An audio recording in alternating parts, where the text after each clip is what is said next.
I'll give it to you without the hoopla, Danny boy. The simple facts of life. I'm sitting in a crossfire with the cops on one side, Miley Freeman on the other, and the both of them gunning for me. So I'm the guy who knows that you're the one who took the 20 grand from Smiley to cover up the dirt and kill him. Got a cigarette, Danny boy? Now, my proposition's quick and easy, Danny. We split the 20. 5 for you, 15 for me, and I take it on the lam. Live and let live's my motto. Oh, that look in your eye, Danny's painful to me pride. Oh, Danny boy, don't kill me. Danny boy, don't.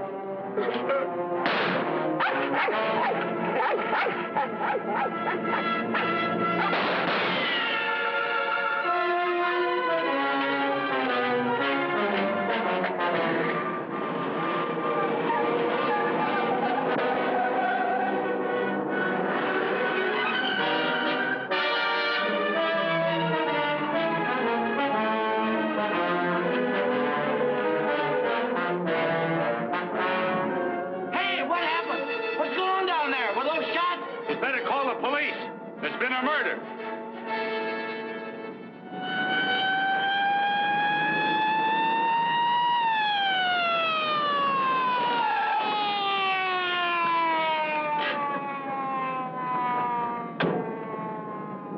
Evening, Inspector. Hi, boys. Always happens in the middle of the night. Yeah. That's Joe Gordon, all right? Yeah. He won't be doing much testifying now. Convenient for Smiley Freeman. Yeah. Fiddler over there with the dog says he saw it. Yeah? Stenographer here yet? Not yet, Inspector. What's this guy's name? Frank Johnson. Lives around here. Claimed he was out walking his dog. Hi, Mr. Johnson. Inspector Ferris, homicide detail. Understand you had a front seat. I sure did. Get a good look at the killer? Too good. That streetlight was right on his face when he got out of his car and shot at. Shot at you? Twice. You're lucky he missed. Think you'd recognize him? You saw him again? It's not a face I'm likely to forget. Pick him out of a lineup? I think so. Yeah. Say, what's this all about anyway? The dead man, Joe Gordon, was going to testify before the grand jury next week. That's tough. Not too. He had a bad record. He knew too much about Smiley Freeman. You know who Smiley Freeman is? The gangster? That's right. Gordon was our witness. Now, you're it. Me? Yeah. All you have to do is identify the killer. We'll do the rest. Married? In a way. What do you mean, in a way? Are you or aren't you? Yeah, I am. Where do you live? Right over there, 136 out to Linda, apartment 4D. Pick up Mrs. Johnson. Bring her over here. Okay. Hey, don't wake her up. She's not gonna like it. Well, she'll want to know where you are, won't she? We're taking you down to headquarters. Headquarters? What for? Protective custody. I see what you mean. Now, where were you standing when he shot at you? Oh, right down there. Show me. Well, I was right down there with the dog when the car drove up. I didn't pay much attention to it. A little bit later, I heard a shot. I looked up just in time to see this fellow, what's-his-name, fall out of the car. Then the killer pumped another shot right into him. My dog barked. He got out of the car, started to shoot at me. I ducked, and he drove away. What kind of a car? I don't know, a light coupe. They all look alike to me. Well, his aim was all right. He was just shooting at the wrong target. He thought your shadow was you.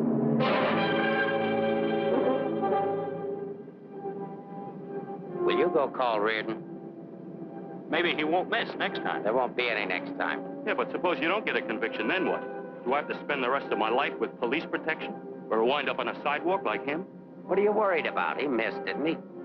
Stay here a minute. We'll get the rest of the story downtown. I hate to get mixed up in this. Yeah, it's getting so a man has to be careful where he's looking these days. Take it easy. Keep out of here, will you? Say, I think I dropped my pipe somewhere around here. Is it okay if I look for it? Remember where you had it last? Yeah, it was right over here somewhere. What's the matter, Buster? I'm giving you... Come on, get out of here, will you?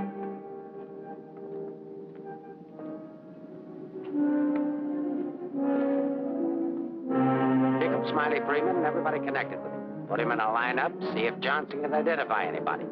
I want everybody. No excuses, no lawyers. I want everybody. Will do. See if you can pick up anything on that car. Somebody may have seen it.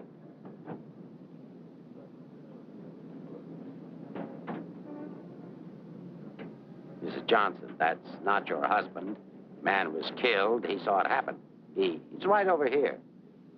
Sorry I had to get you out of bed, Mrs. Johnson. But after all, we had to make sure that he had a wife. Where is he? He took a powder. Sergeant, pick up Johnson. The idiot will get himself down there killed. and cover the park. Just like him, always running away. What do you mean, always running away? Running away from what?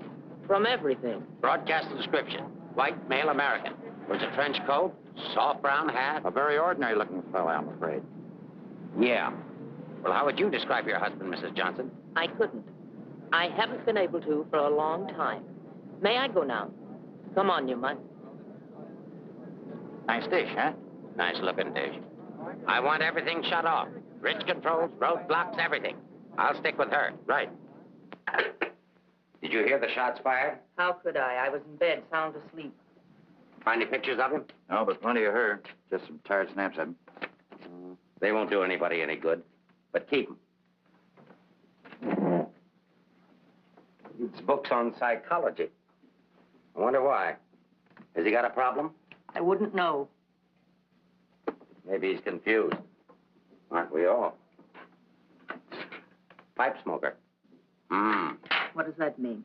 Nothing.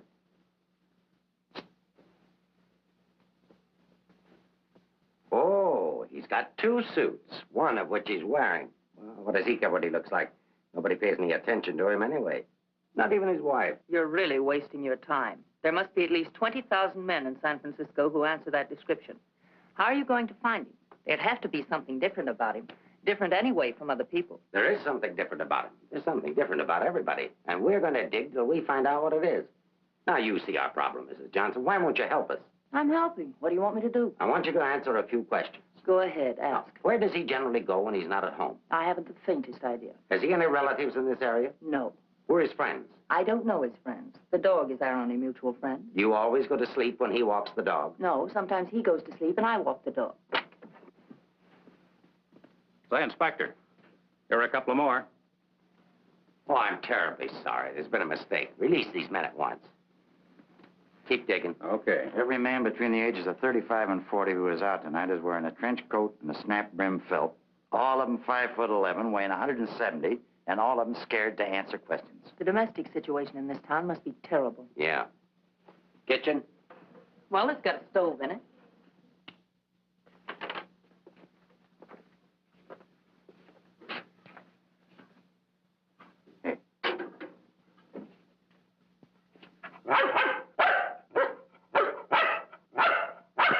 Don't you eat anything but dog food? He's not particular and I'm lazy, so we eat out. Where? Well, let's see. The corner drugstore, the lobster grill at the wharf when we're in that neighborhood, and when we get real fancy, Manlow's Oriental Roof Garden. Those usually. We're creatures of habit, I'm afraid. Check the Oriental Roof Garden. They'll still be open. Yes, sir.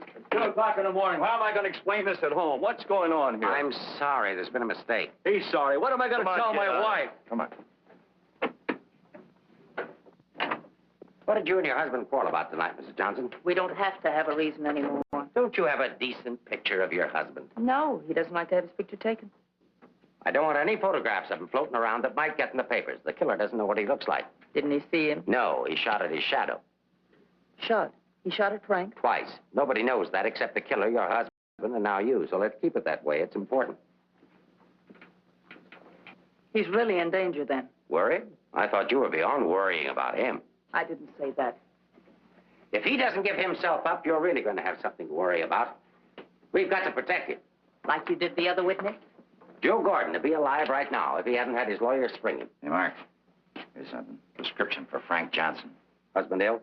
No, he just likes to take medicine. Well, what are these for? I don't know. He just likes to take vitamin pills, cold shots, anything. What's up here? Studio. My husband's an artist. Oh, I thought you said he worked at Hart and Winston. He does. He's in charge of displays down there. Oh, window trimmer, huh? Rembrandt, get down. You know you're not allowed up there. Rembrandt? It's the nearest we could ever get to owning one. Frank's little joke. He found the mutt sitting on the street corner one night waiting for someone to adopt him. They recognized each other right away.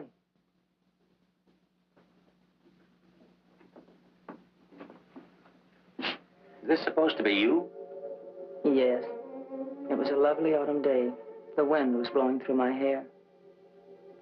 It was all very charming, but that was 4 years ago. That was Frank's Cyprus period.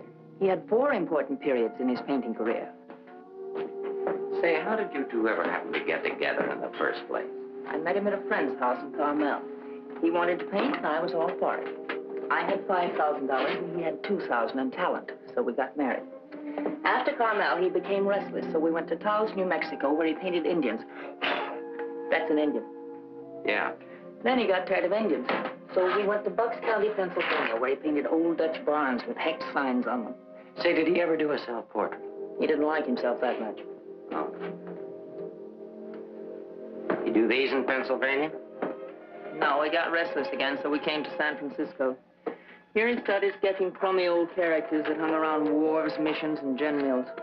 That was his social protest period. Then our money ran out, and he had to take a job. Couldn't sell the stuff, huh? He wouldn't try to sell it. Didn't think it was good enough. These sketchbooks are filled with great ideas he never got around to painting. Well, didn't you try to get a job? Why should I? That's his responsibility, not mine. Friend of your husband? No, that's his burlesque period.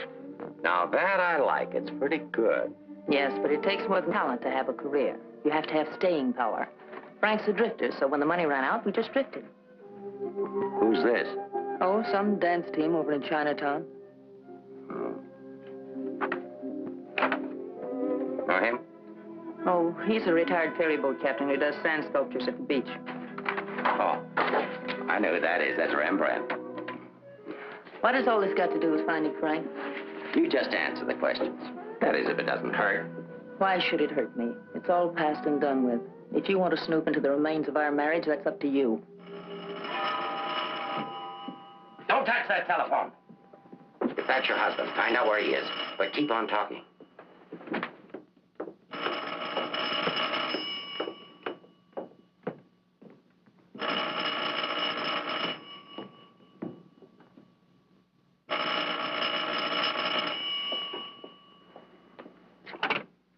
Hello? Oh, hello, Frank. Place that call. Eleanor, there's something I want you to get. I'm sorry to interrupt, but if I were you, I'd hang up. The police are tracing your call. Hello. Hello. Hey, hang up. Seems to me I heard music. Wasn't that music? You didn't do your husband a favor, Mrs. Johnson. It's bad enough to be alone in a big city with no place to go.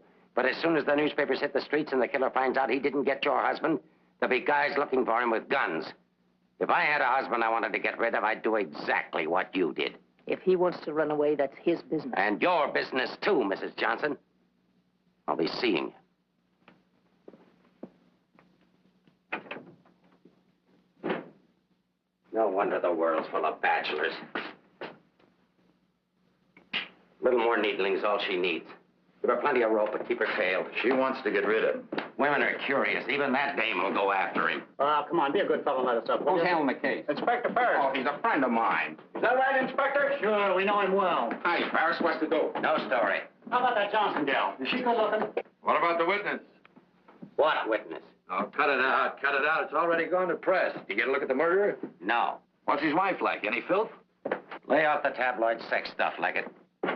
I'll give it to all of you in the morning. Hiya, Homer. No favorites.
of the police? Smile when you say that. I'm a reporter. Oh, newspaper man. Well, you don't have to say it like that. Let go of me. Go away. Are you just going to leave me dangling here? Well, you just said I let don't you- care what I said. Help me get out of here. It's a pleasure, Mrs. J. You are Mrs. Johnson, aren't you? No, I'm the maid taking my night out. Oh, what magic I possess. A moment ago, total strangers. Now you're in my arms. So it's love at first sight. Now show me how you got up here without the police seeing you. Do I get the story? After I get out of here. Follow me, then.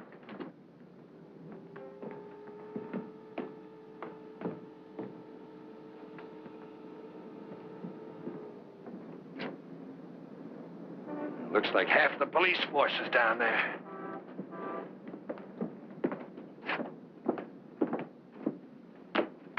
Must I? Just look straight ahead like you did when you got married. Incidentally, my name's Leggett. Leggett of the Graphic. We've got a dandy little sheet all full of goo and gore and everything. Hey! Bye.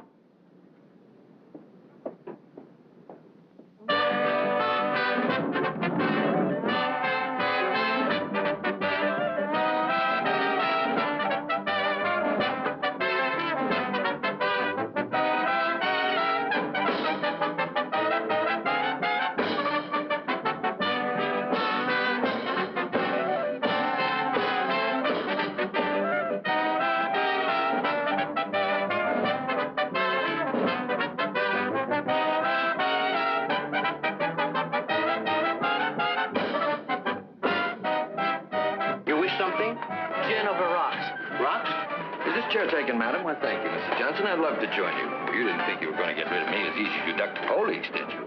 I'll have you know, Mrs. J, I'm an old fire escape man from way back. Why don't you get lost?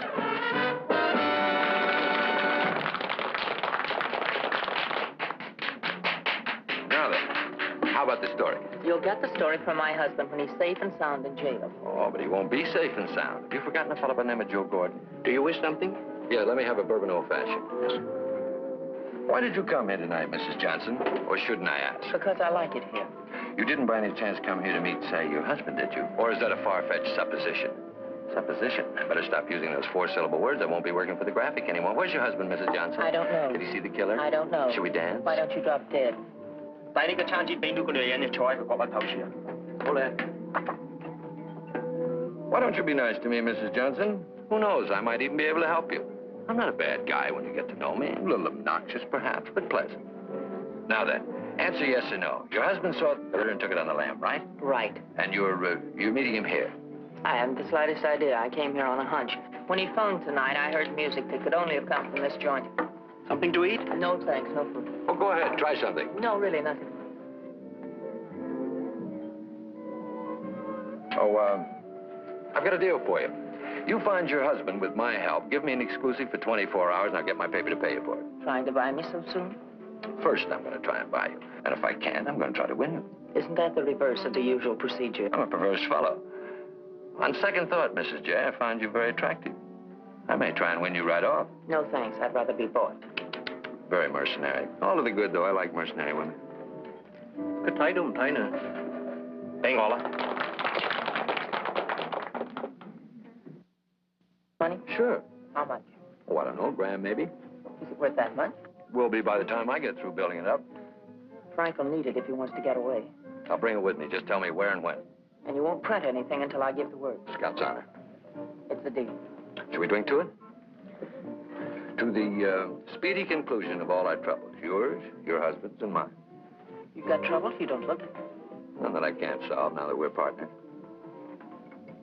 Hiya, Mrs. Johnson. Hi, Sammy. Sit down. Meet Mr. Leggett of the Graphic. Oh, a newspaper man. Sammy? You should have caught the show. Susie and I are breaking in a new act. Chunga no Quito. It's terrific. That's spelled C-H-U-N-G. Anybody can spell a Quito. Of course, we're only breaking in the show here, but a little plug would help. Well, I'll see what I can do. Thanks. Next time you come catch the midnight show, the place is really jumping then. I'll be seeing you. Bye, Sammy. Night. Well, I think I'll go home. Frank won't show tonight. How do you know? I just know, that's all. What are you going to tell your husband when you see him? To give himself up. Maybe I'll give up, too.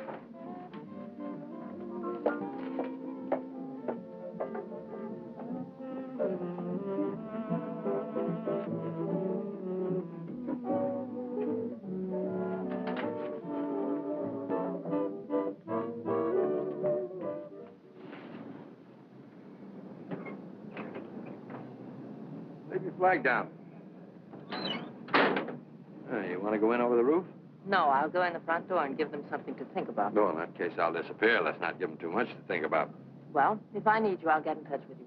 Oh, you won't have to get in touch with me, Mr. Johnson. Just look around. I'll be there. Good night, Mr. Leggett.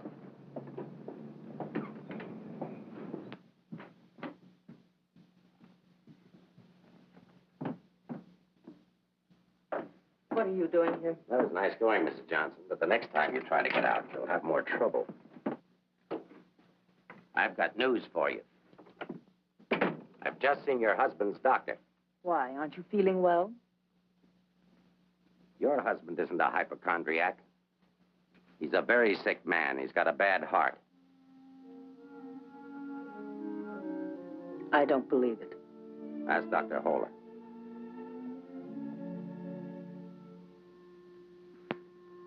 Frank never said anything to me about it. Maybe he figured you wouldn't be interested. Well, he can walk into any drugstore and buy some medicine. Not without a prescription, he can't. And I've given orders to every drugstore in town that none of this medicine's to be dispensed without an order from me. If he should have an attack and not have that with him, you know what that means.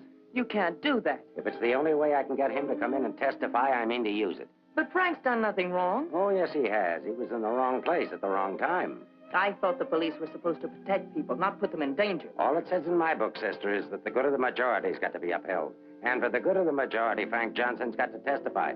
If he gives himself up, we'll give him a supply of medicine, we'll protect him. And if he doesn't? He'll die of a heart attack or a bullet from one of Smiley Freeman's men. I don't believe a word you're saying. You're only trying to frighten me.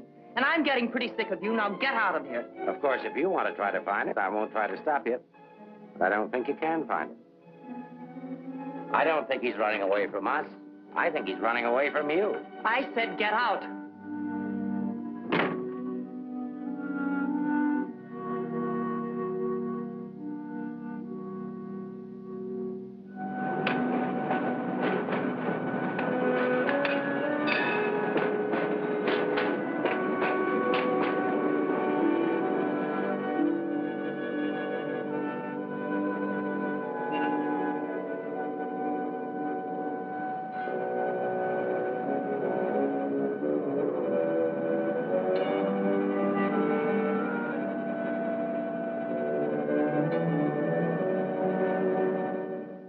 I am violating my instructions from the police by giving you this additional supply, but rest assured it gives me no feeling of guilt. Thank you, Doctor.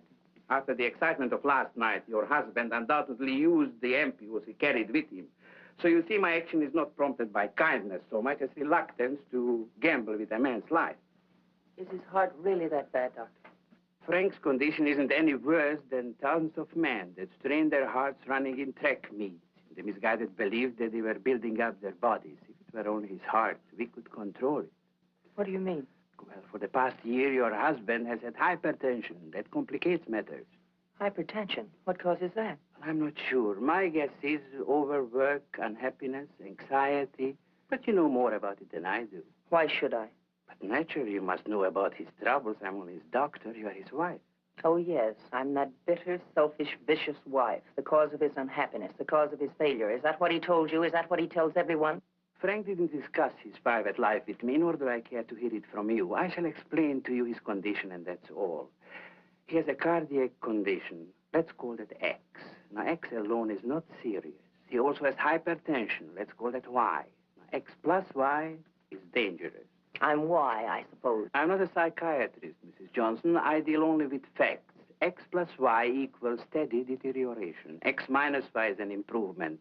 Now, what you and your husband do about it, that's your personal concern. My only personal concern right now is to get these ampoules to him. If you see him, tell him he should give himself up. It's imperative to take the strain of himself. I'll give him the facts. He can draw his own conclusions.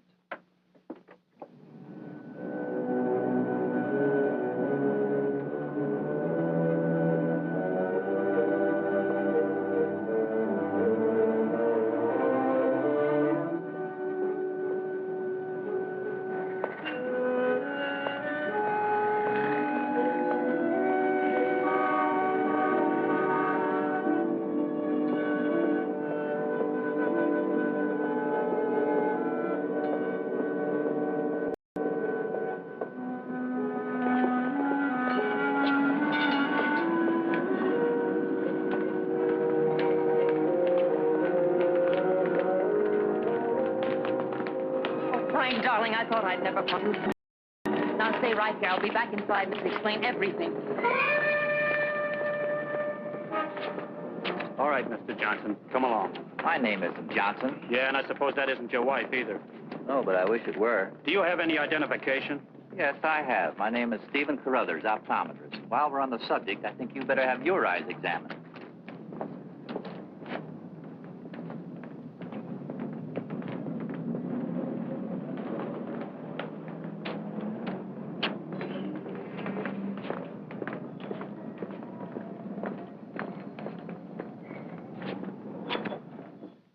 So Frank is a fugitive from the law. Well, that's just like him. He's so adventurous. Adventurous, Frank? Oh, yes, indeed. Sit down, Mrs. Johnson. I guess you've never visited our workshop before. What makes you think he's adventurous? Oh, but he is. All the places he's gone and all the things he's done. You know, my life has been pretty uneventful. Straight from high school to this job. From my rooming house to the streetcar and then down here to work. In the evening, back to my rooming house again. But since he's been here, it's different. He makes my life kind of exciting. I never get tired listening to the stories he tells about his trip down to Mexico. When he was wandering around with all those bullfighters. And when he shipped off to Tahiti in that old freighter and then jumped ship. Oh, I'm sorry. I suppose you've heard these stories many times, Mrs. Johnson. I never heard them. He never told me. He didn't? Well, maybe he didn't want his wife to know. Oh, I'm sorry if I talked out of turn. Of course you haven't. Shouldn't the mail be here? Why, yes, it should. Why? Frank sent me a letter in care of you. Oh, he did? I don't know what Mr. Anderson is going to say. When he finds out Frank isn't coming in today, you know, he's got a terrible disposition. He doesn't exercise enough. Of course, I don't either, but then... Well, I'm going to protect Frank. He saved my job once. You know, Mr. Anderson was going to fire me. But Frank said, if Mr. Mabus goes, you can pay me off, too. Oh, they had a terrible argument. They even took it upstairs to Mr. Winston. Well, we're still here. Frank was too valuable. Look, Mr. Mabus, don't tell anyone about that letter that's coming. Oh, no. You can trust me. Not even the police. The police? Are they coming here? They're very apt to. But just don't mention the letter or anything about my being here at all, huh? Well, I don't know how good I am at deceiving people, but if it's for Frank, I'll try. Hey, Mavis, you better get the lead out and get upstairs. Anderson's blowing his top. Okay, I'll be right up. Is the mail in yet? How should I know? Nice people. Sometimes I think it'd be better for Frank if he got himself fired. Well, he doesn't belong around here. Look at all the time he puts in these mannequins. Say, I just noticed something. This looks like you. Very flattering. Is that the way he sees me? Well, it may be a little severe, but it shows he was thinking about you anyway. Yes, and what he was thinking. Mail? You've only got 2 today, Mr. Mavis. Wasn't Frank here? No, he's late. Was there a letter for him? No, I just had a new song I wanted him to hear. Frank's the only one who listens to me sing. Oh, brother, have I got a crush on that man. Mm-hmm. No letter. Oh, but there's got to be one. Well, maybe it'll be here on the afternoon mail at 3 o'clock. If one comes, hold it for me. And let's just keep it our secret, shall we?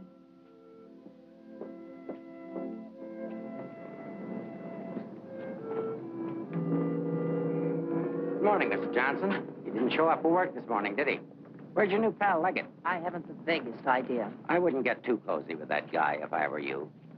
He'd crucify his grandmother for a story. I haven't found him as objectionable as you are. What right have you prying into my personal life, having me followed as if I were a criminal? I'm sick of it. I'm sick of you, and I want it stopped. Mrs. Johnson, didn't your husband ever beat you? Are you going to have these men stop following me? The man who killed Joe Gordon isn't stupid.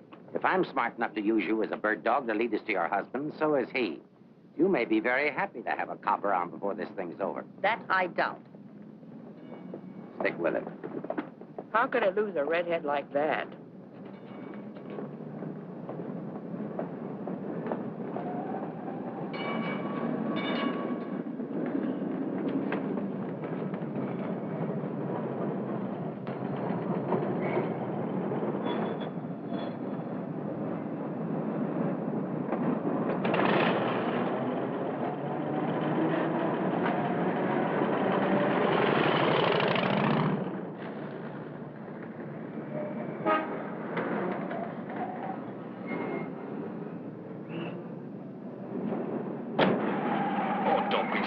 this morning. All I'm trying to do is help you.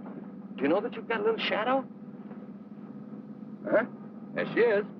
Well, it's a nice morning for a ride. Oh, by the way, here's your letter.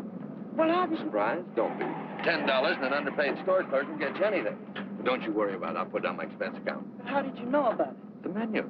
You shouldn't have left it. It was very careless. I have acquisitive eyes. Do you always open other people's mail? Mm-hmm. Every chance I get. Say, did you get a load of the female impersonator they've got following you? No. Well, let's duck her and get down to business. Hey, Mac, turn left on the next street, then right up the alley. Okay.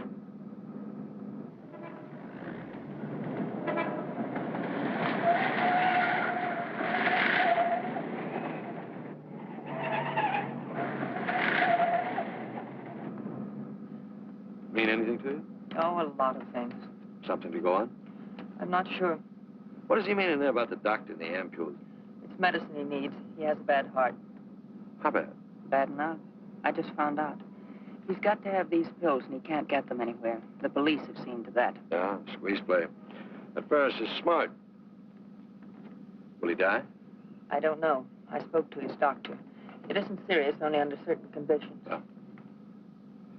Yeah, explain. The police will probably read this note, so I can't tell you where I'll be. But if you think back, you'll know where to find me. What am I, a mind reader? Well, it gives you a clue in this next line. I'll be out in the open under the sun in a place like the one where I first lost you. There is no first in things like these. This is kind of obscure. Does he always talk to you like this? No, it's our first murder. You know, Mrs. J., your husband's a pretty clever guy at that. No, you don't think so, but he is. He's testing you. He's asking you to admit that your marriage is a failure and that it's your fault.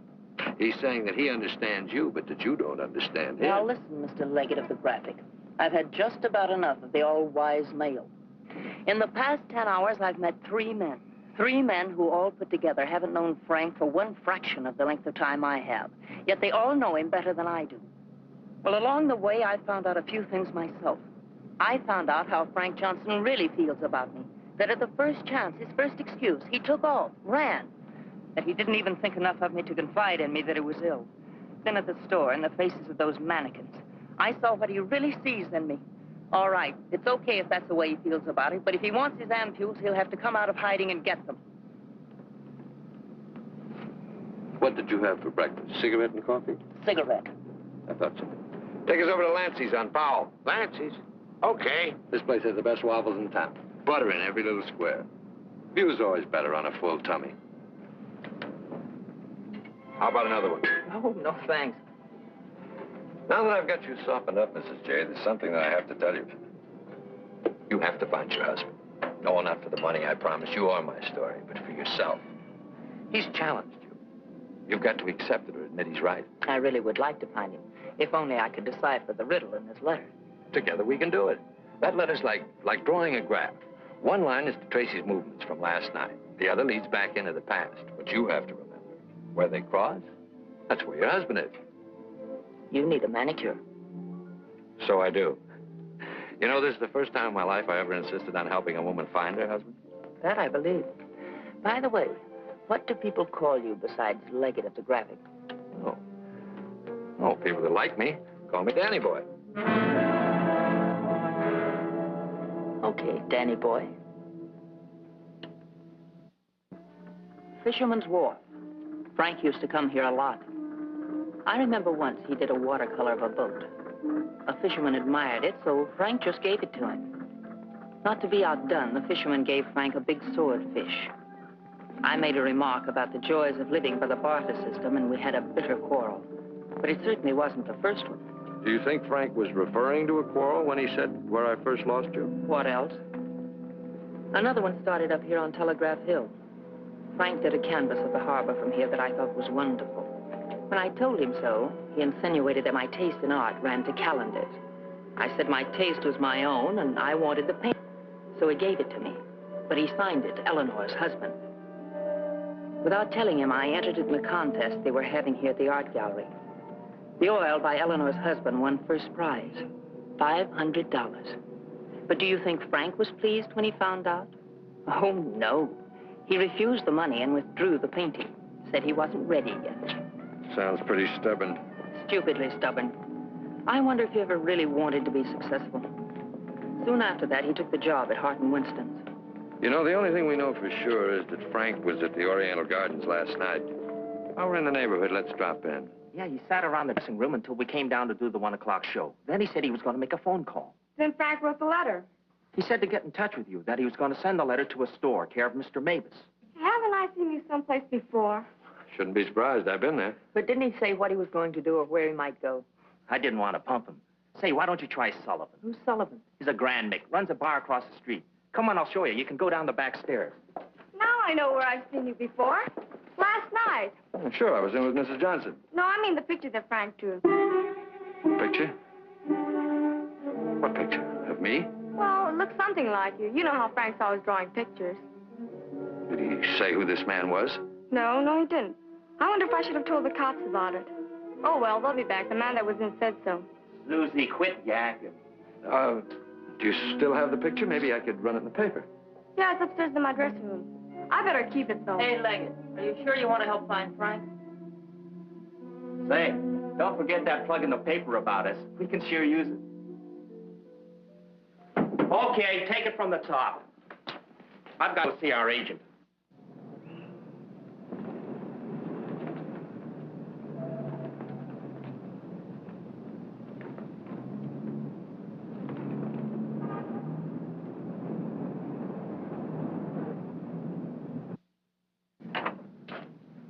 I've heard about this place for years. Never been here before.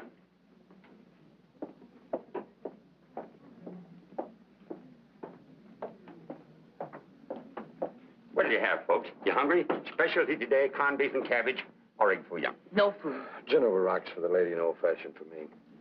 I think I'll call a paper and see if anything's broken. You can get more out of him alone anyway. So why didn't you wear a hat? I look funny in hats. You know, you're right. What is it? No, I didn't drop a nickel.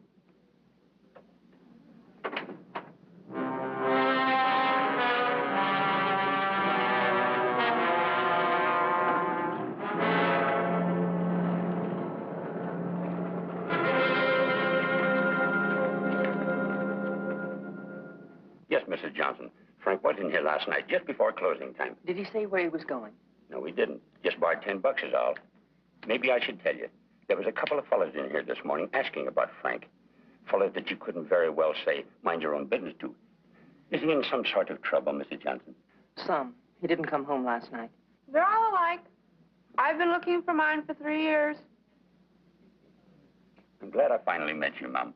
I often wondered what kind of a woman Frank was married to.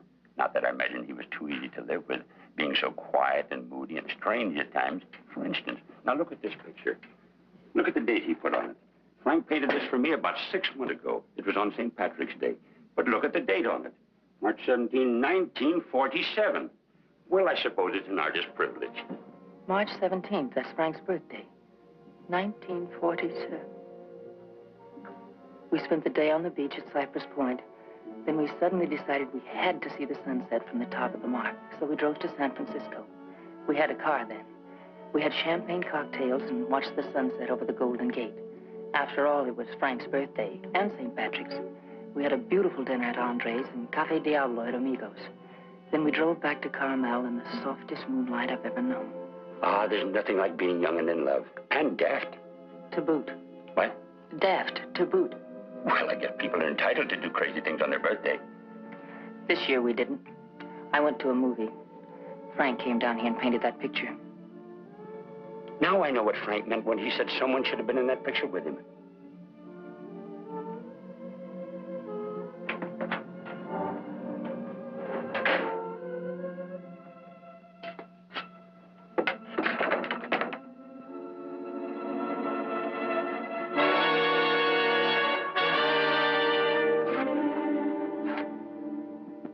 I have a notion if your husband could have seen your face when you were telling about that birthday party in 1947, he'd have painted you right smack in the middle of that picture with his arms around you.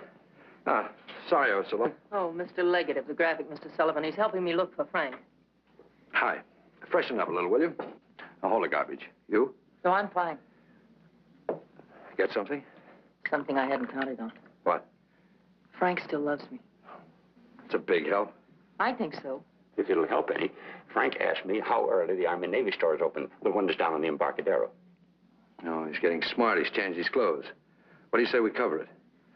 Oh, I'm sorry I was so rude a moment ago, but it's always discouraging to hear a wife say that her husband loves her. What do you write? Comic strips? Never more serious in my life. What's the damages? Oh, it's on the house. I hope you find him, Mrs. Johnson. Thanks. It's no use looking, honey. Once they're gone, they're gone.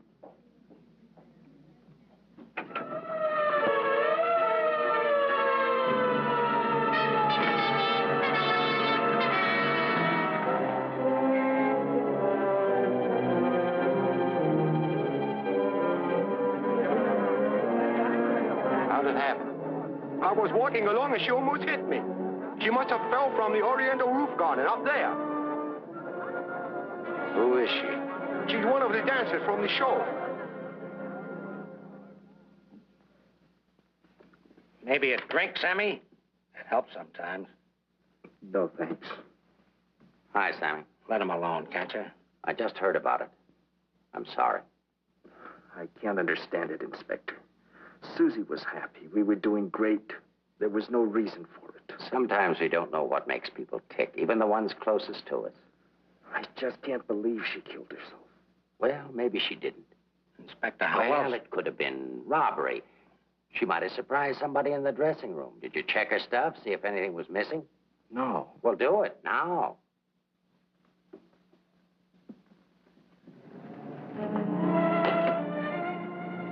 We've been through almost all of these places, and we still haven't found a lead on Frank.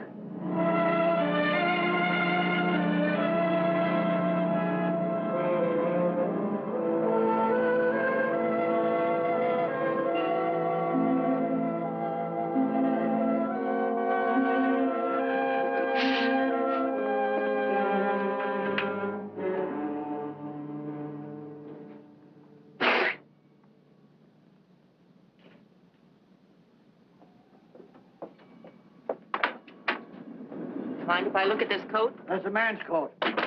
Mind if I look at it? Say $1. That's Frank's coat. Where did you get it? None of your business. But that's my husband's coat. No, it ain't. It's mine. Fella came in here and traded that coat and $4 for a pea jacket and a cap. When? When I opened up this morning. Where'd he go? How do I know? I just sell stuff. I don't watch people. Shut the door as you go out.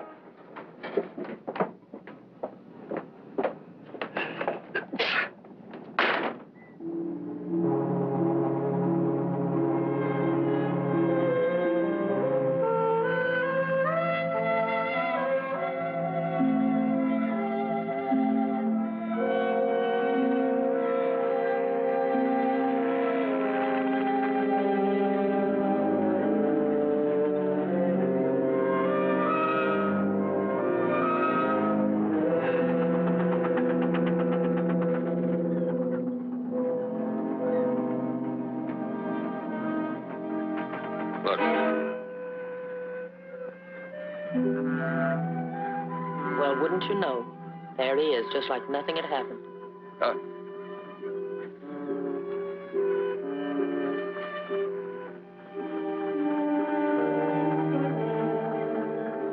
Frank. I beg pardon? Oh, I'm sorry.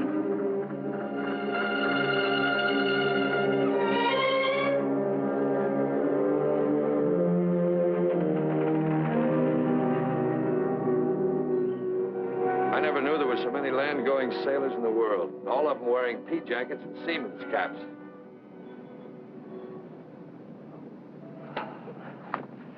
Beat, huh? Mm-hmm. I might as well admit it. I can't remember. No thanks. There's not much sun left to find him under. If you think back, he said in his letter, you'll know where to find me. Danny, maybe if I'm alone, I can figure this out. I've got to go home anyway and feed the dog. He's been locked up all day. Oh, sure. I could meet you later someplace. How about picking me up at the corner of Montgomery and Union Streets when you're ready? It's not much out of your way. All right. I'll meet you there in an hour. Uh-oh. Looks like your shadow's finally caught up with you.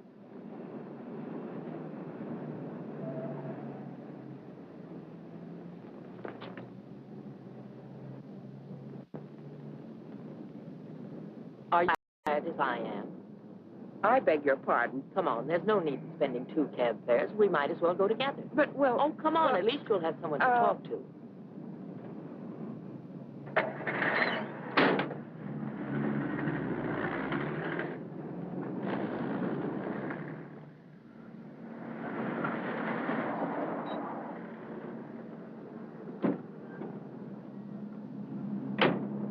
As a taxpayer, I thank you.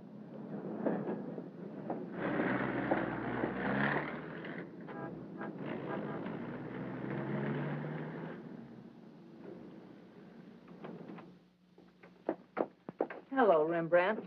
I'll be with you in a minute. Hi. What, you again? Who let you in? Landlord, do you mind?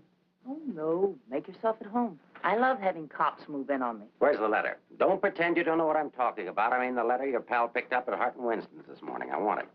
He's all knows all, except where Frank is and who the killer is. Why don't you go back to jail or wherever it is you live and leave me alone? Oh, no. The merry-go-round's over. This case is going cold on me, and you're the only live thing in it. So from now on, I'm sticking with you. That's just peachy. Oh, I'm bushed. You ought to be. You covered a lot of territory today. My men are bushed, too. You should be more considerate. Can you make anything out of this letter? It's pretty cryptic. Not yet, but I'm working on it. It sounds like a guy in love. You think so? Yeah. I'll be out in the open, under the sun, in a place like the one where I first lost you. That kind of lays it right in your lap. Doesn't it mean anything to you? I wish it did.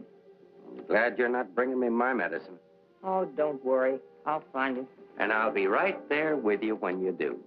Where you go, I go. Would you insist upon going with me if I walk the dog? I walked him. Anyway, there's a man out front, one in back, and one on the roof. Fine. I'm staying right here, then. So am I. We'll just wait till your husband comes to you, or you can't stand the strain any longer, and go to him. Look, Mr. Ferris, maybe you were right in some of the things you said.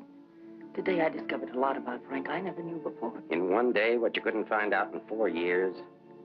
I guess I was the one that was mixed up. A lot of it's my fault anyway. I haven't been much of a wife. Well, that's quite an admission from you, Mrs. Johnson. Please, you've got to give me a chance to see Frank alone and give him his medicine. Then if he wants to come in and testify, that's up to him. But it's got to be his choice. I won't try to influence him one way or the other. Whatever he does is all right with me. But you've got to let me see him alone first. I believe you, and I'd like to help you, but I'm a cop. If Frank keeps on running, I'll have no witness to say nothing of a job.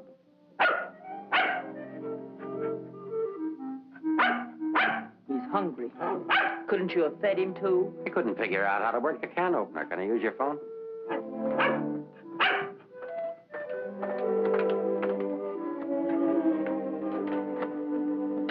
Hello, Paris. Anything come in? Keep it going till we get results. I think we're getting warm. Shaw there? Put him on.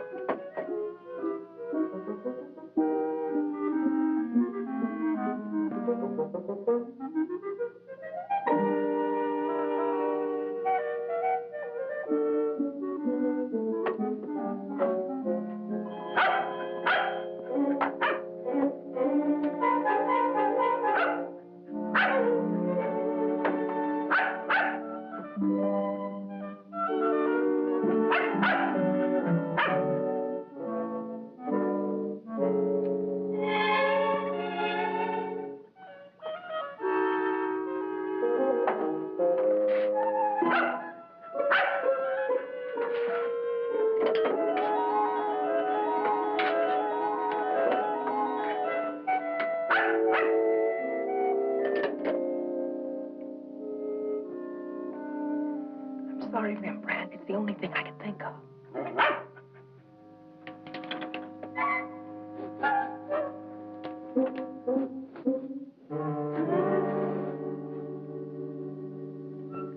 Mr. Ferris. I'm worried about Rembrandt. He was so hungry, and now he won't touch his food.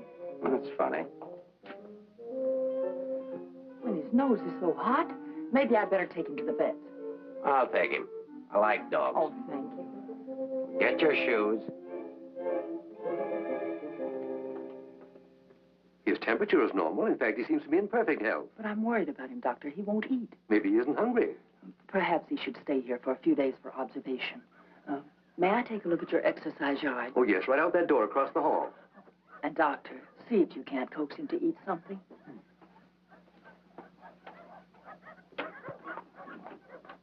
Doctor, I wish you'd look at Emmeline. I'm not the doctor. I'm here for treatment myself. I beg your pardon? Oh, your wife thinks you ought to leave the dog for observation. That woman's not my wife.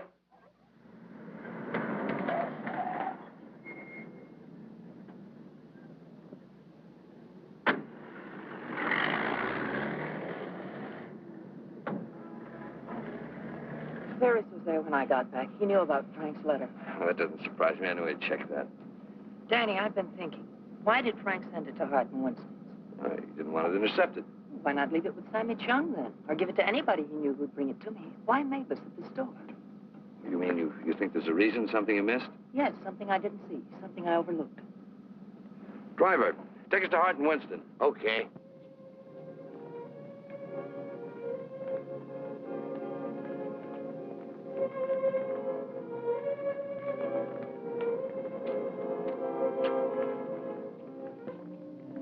Weary, bitter, cynical.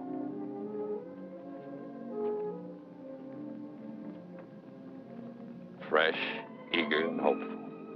The two Eleanors. Now I remember.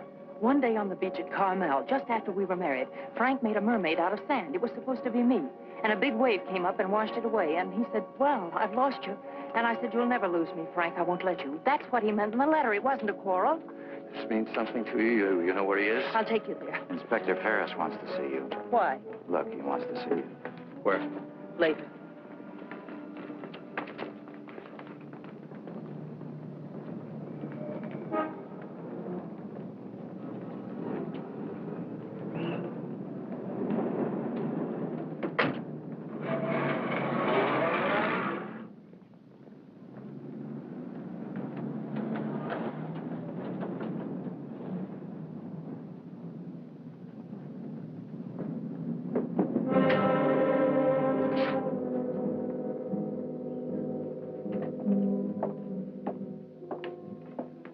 I'm sorry to have to ask you to do this, Mrs. Johnson.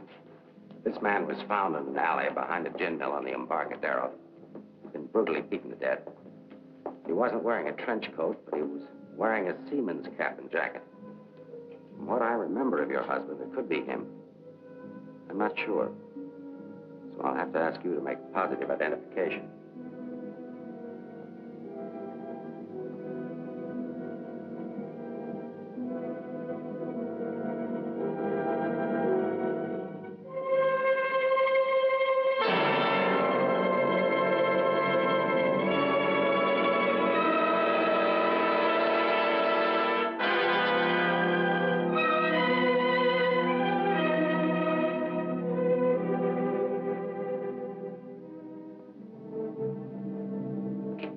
Let her alone. There goes the Freeman case.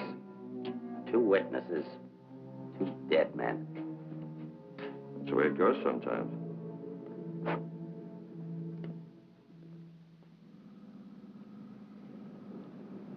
Eleanor, anything that I could say would just be words.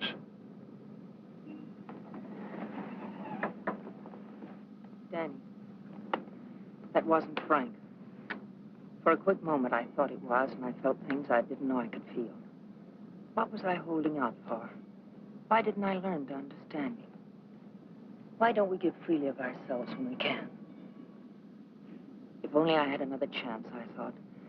Then I saw it wasn't Frank, and I fainted. Congratulations on your performance. But it wasn't an act. I really did faint. Where is he? At the amusement park at the beach.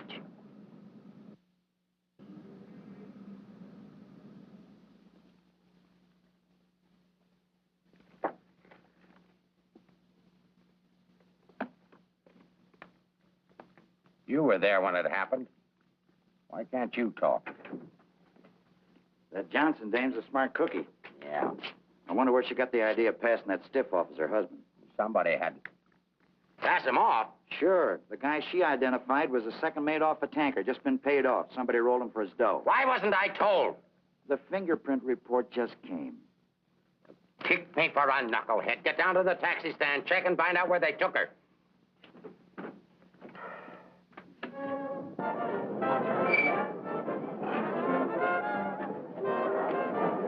$1.80, sir.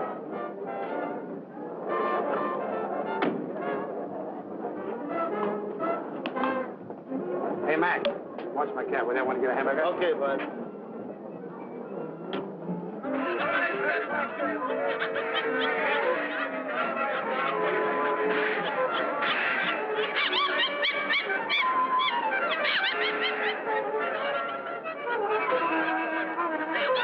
Here, put this on right away.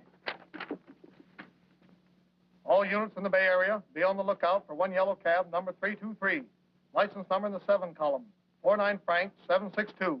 Left Hall of Justice, approximately 6:30 p.m. this date.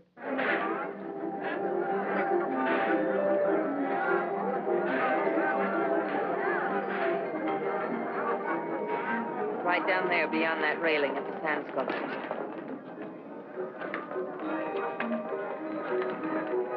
He's been waiting for me all day, thinking I wouldn't remember. I almost didn't. No. What is it? I couldn't talk to him there. There's too many people around. I couldn't get the kind of story I want. I know where I can meet him, but nobody will bother him.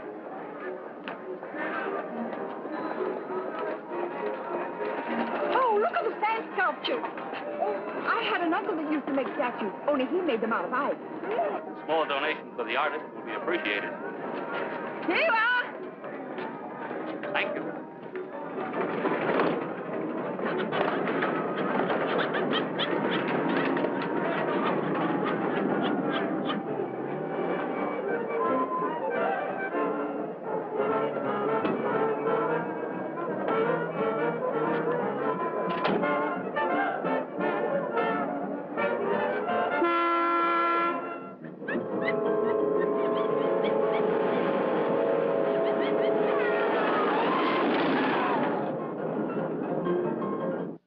Yeah?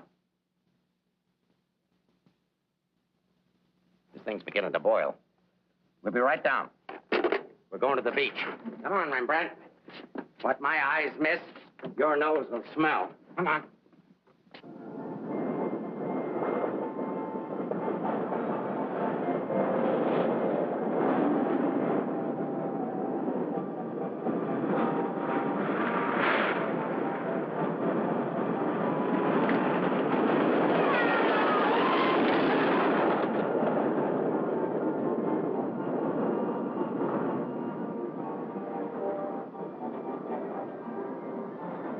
I don't like this place. It's a good spot. I used to come here with a girl when I was a kid. It's more frightening than romantic. That's the way love is when you're young. Life is when you're older. I'll tell Frank where you are. You sure you want to start over again with your husband? I'm sure I want to try. I'm not sure what he wants. Supposing he doesn't want to. Then I'll let him go. He'll never know how I feel about him. You think people can turn back, and you're going to try. I know better. You're too cynical. It's your profession. It's too late now to change my profession. Okay. Go ahead, send him here. I'll bring him. No. What's the matter with you? Don't you still want the story? I guess I gotta have the story, but my way. You send him back. I want to see him alone first. If you want the money, I talk to him alone. All right, if that's the way you want it, I'll send him.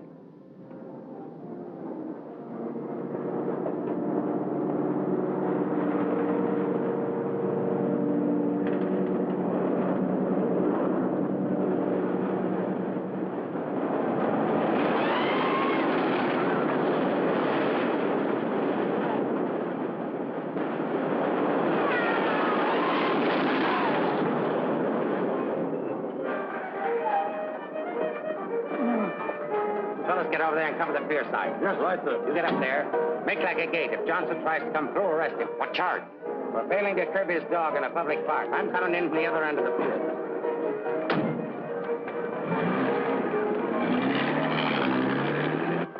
Hey! How are we doing? 771. Huh? That's better than I do on some Sundays. Thanks for taking care of things. No, it's the first day I've had off in years. You know what I've been doing all day?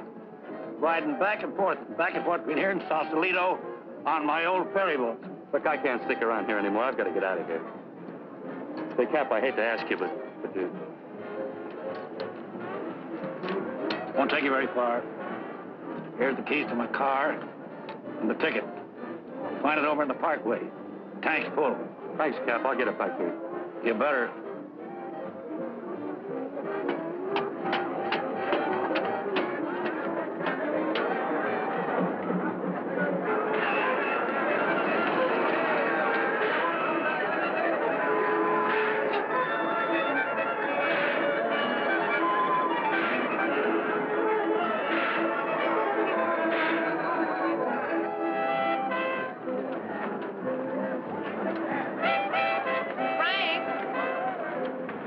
Beg pardon, lady? Where's Frank? What happened to him? Who? Frank Johnson. Never heard of him.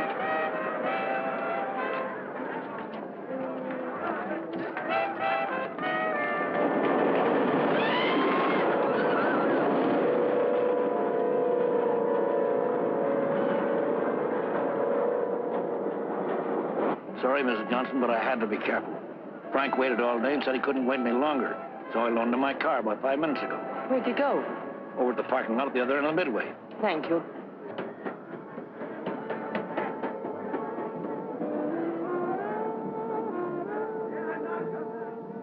I lost a bet with myself. Did you want to win? As ordered, delivered. Late as usual, but delivered.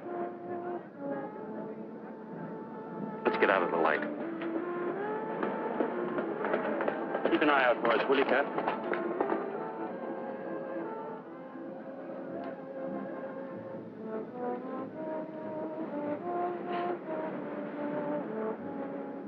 Why didn't you tell me about your heart?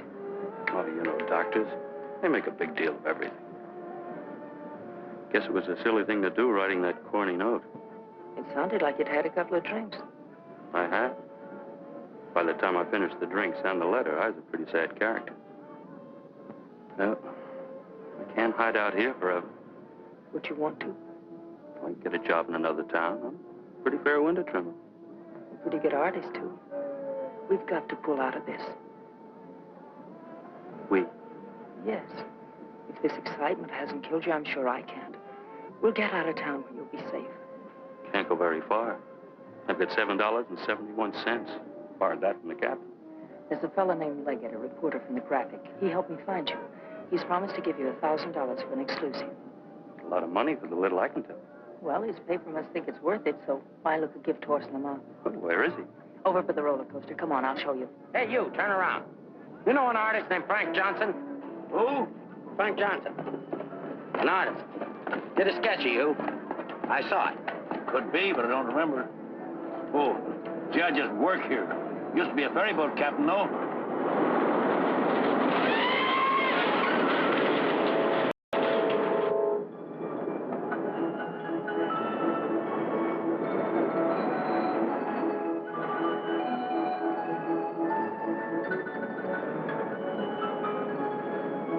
Now, wait. Over there, under the roller coaster. Go all the way at the end of the walk and duck in under the scaffolding. Okay. Here's a ticket, keys for the captain's car. It's parked down at that end of the Midway. Yes, I know. Well, I'll meet you there. No, I'd better bring it here. You've got to stay out of sight. I can't let anything happen to you now.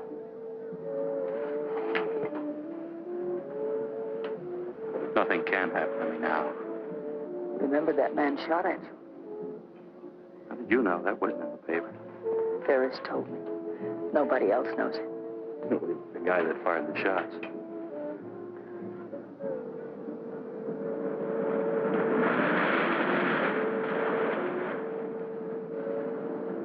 You'd better go now. I'll be back as soon as I can.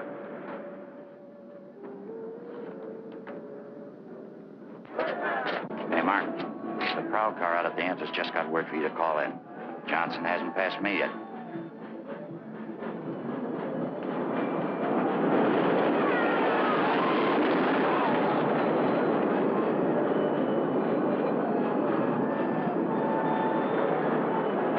Oh, I haven't got time to talk to him now. That's McDonald and Murray's case. But he says he has some information you wanted. Hold on. Hello, Inspector.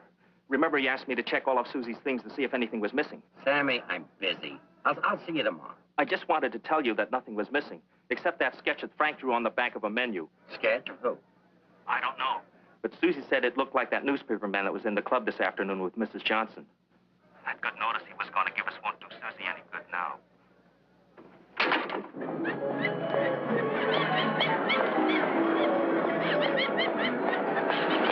What happened? Where's Frank? He's on his way to meet you, but Ferris is here with the dog. Ferris. But that stiff in the morgue was a plant. He's a pretty sharp fellow. Let's get off the Midway.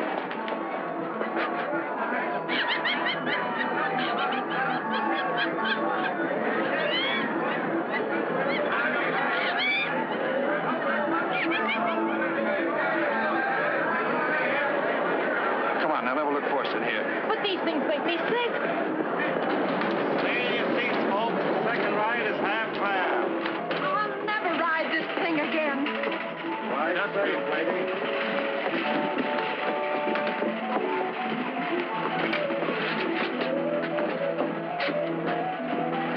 All right, Eddie, take it away. Don't stand up in your seats, folks. This is the greatest thrill of your lifetime.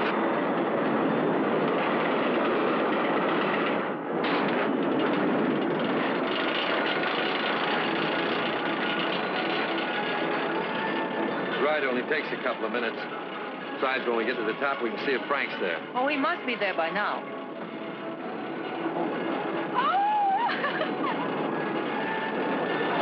I don't see him.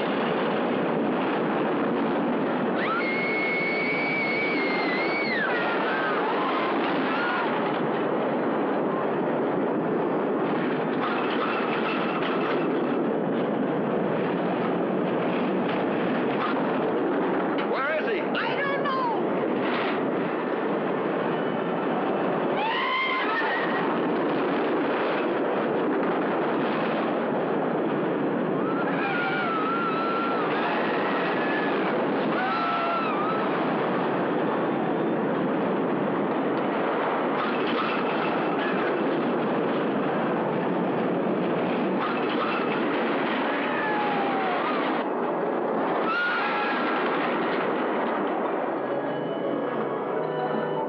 Hey, buddy, where do you think you're going?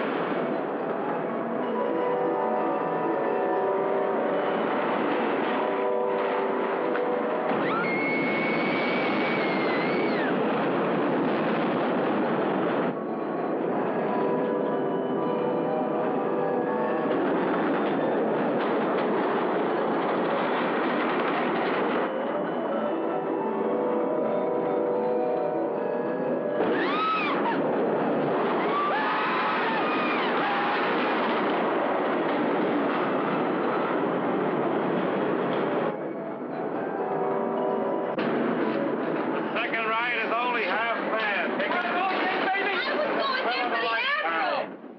You stay on for another ride. I'll go see what's happened to Frank. I want to go with you. No, with Ferris outside, together we'd be too conspicuous. But, Danny... Ferris traced you here. If he found you, someone else could follow you, too.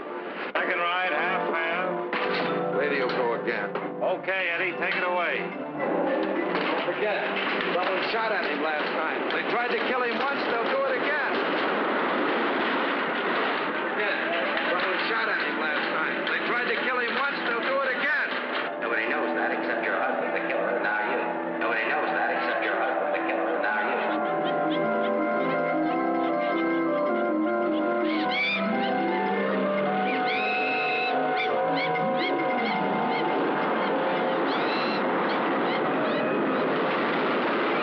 Run away!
Frank Johnson. Yes. Is that you, Mr. Leggett? Be careful, there's a loose plank over here. I know.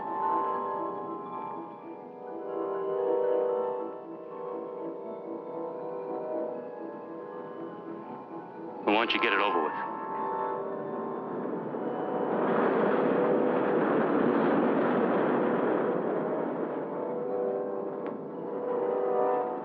I don't have to, Frank. You got a bad heart. You can't stand tension. You're gonna kill yourself.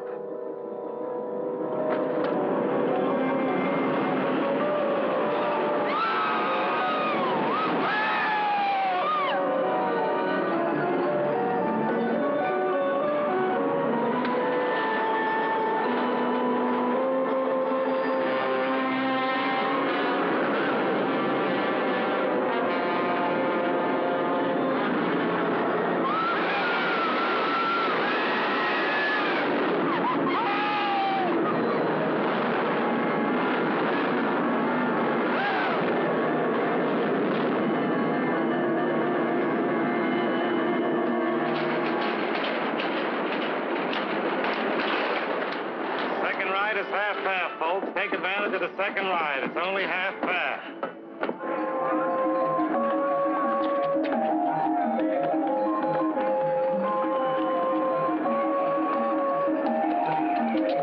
What's your hurry, Mrs. Johnson?